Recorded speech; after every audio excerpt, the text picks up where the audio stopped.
हूरो जिन्ना तो मलक सब है गुलाम हैदर, कोई समझा है ना समझेगा मकाम हैदर।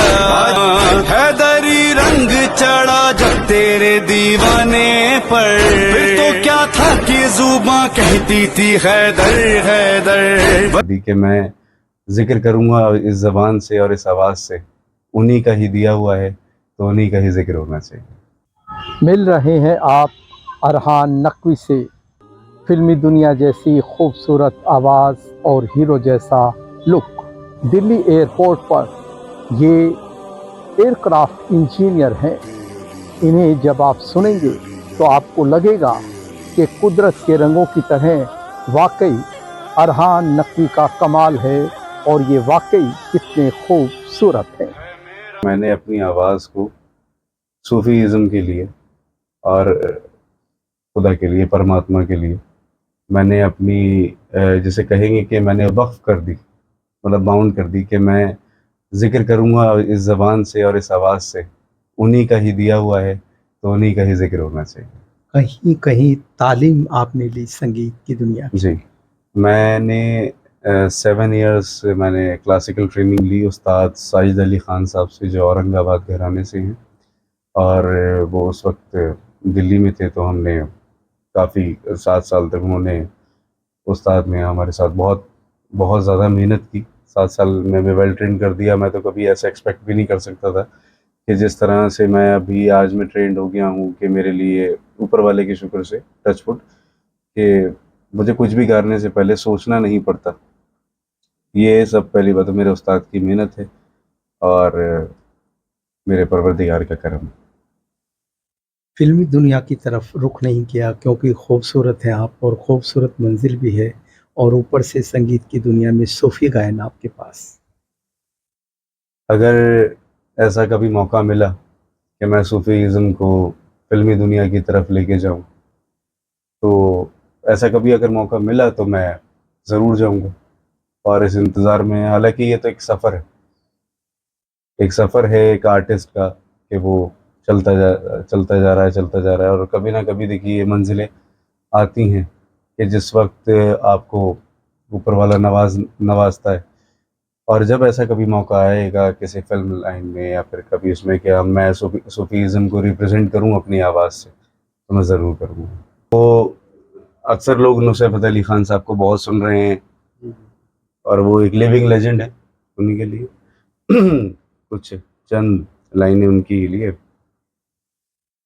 ऐसे लहरा के तू रूबरू आ गई, ऐसे लहरा के तू रूबरू आ गई, धड़कने बेतहाशा तड़पने लगी, तीर ऐसा लगा दर्द ऐसा जगा, तीर ऐसा लगा दर्द ऐसा जगा, छोटे दिल पे जो खाई मजा खा गया। Okay okay. यास्मीन खान से जो है किस तरह से मुलाकात होती है आपकी, जानना चाहूँगा। अच्छा क्वेश्चन है।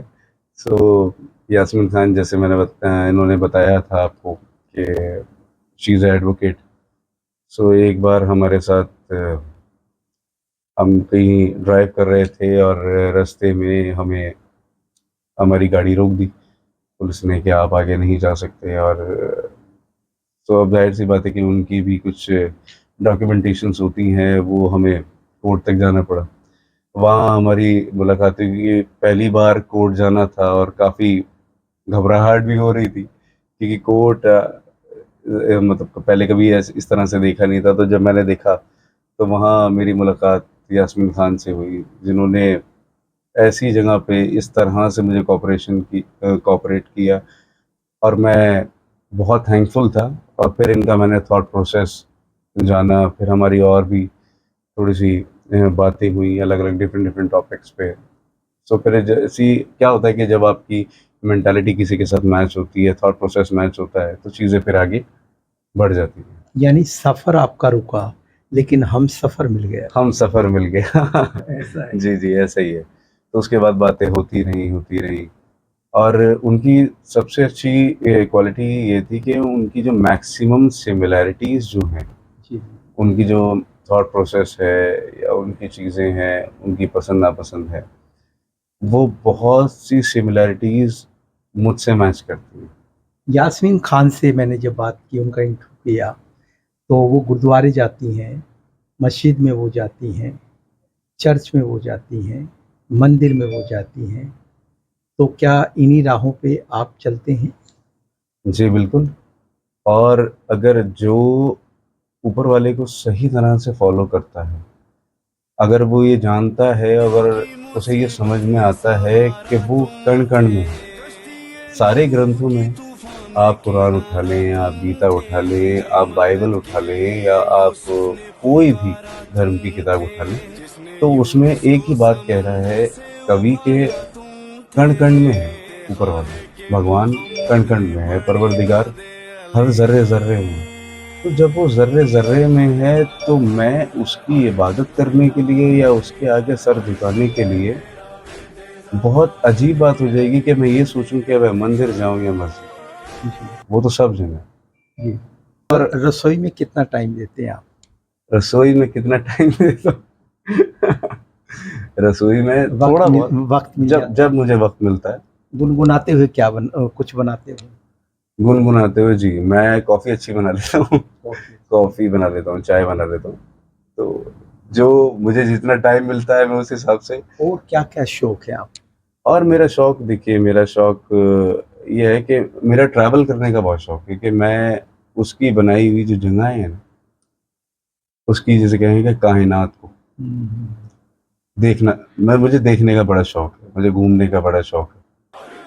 मुझे अच्छा लगता है कि मैं उसकी जैसे कहें कि उसकी हस्ती को जब-जब मैं उसे देखता हूँ, तब-तब मुझे महसूस होता है कि वो कितना बड़ा है और कितना मतलब रहम करने वाला है और कितना बड़ा आर्टिस्ट है। क्योंकि एक आर्टिस्ट जब अपने से बहुत ज़्यादा सीनियर आर्टिस्ट को देखता है, तो उसके दिल में ये चीज़ जागती है कि भई कि मुझे अब कुछ नई आर्ट पे काम करना चाहिए।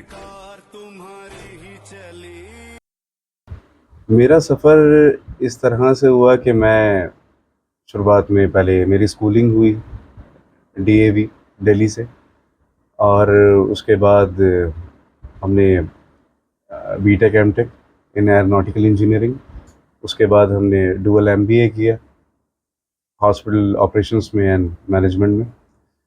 और थोड़े से बचपन से स्पिरिचुअल थे, थोड़ा सा ये लगन थी कि भाई कि ये पता नहीं ऊपर वाले का तोहफा था, ये क्या था कि गाने का बहुत शौक था। एक्चुअली मेरे फादर, क्योंकि मैं डॉक्टर फैमिली से बिलोंग करता हूँ, सो मेरे फादर की फ़र्स्ट प्रायोरिटी ये थी कि बेटा study is a first priority, आप पहले अपनी स्टडी पे कंसंट्रेट करें, उसके बाद आपका जो दिल में जो आप करना चाहते हैं वो करें, क्योंकि आपकी फाउंडेशन अगर कमज़ोर होगी तो उस पे बिल्डिंग कभी मजबूत नहीं हो पाएगी।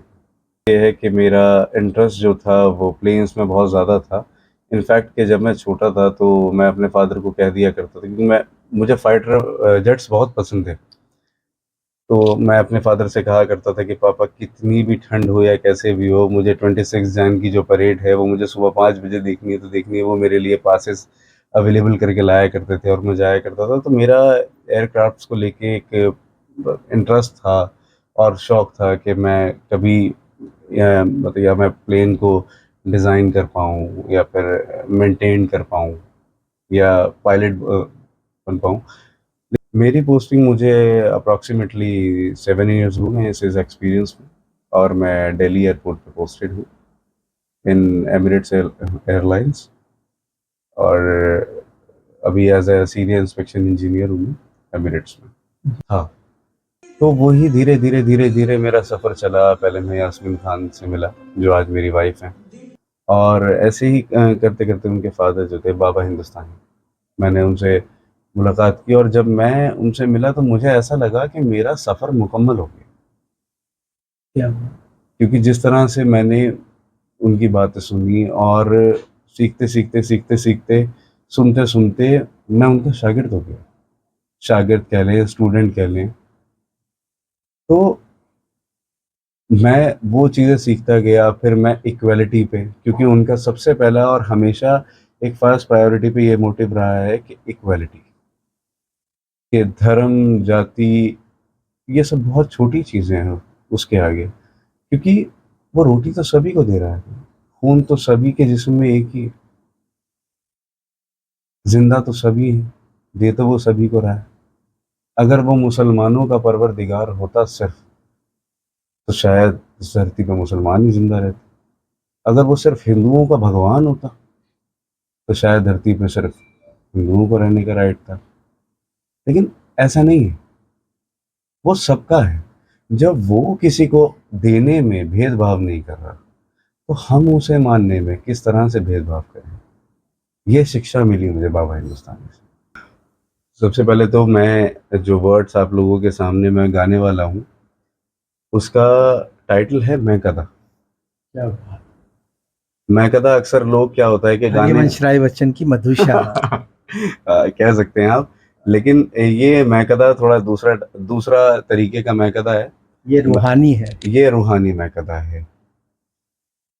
हाँ,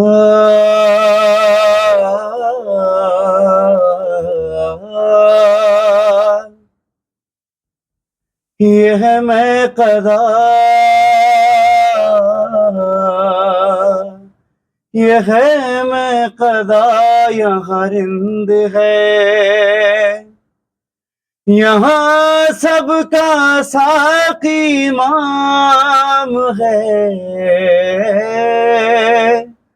ये है मैं कदा, यहाँ रिंद है, यहाँ सबका साकी इमाम है।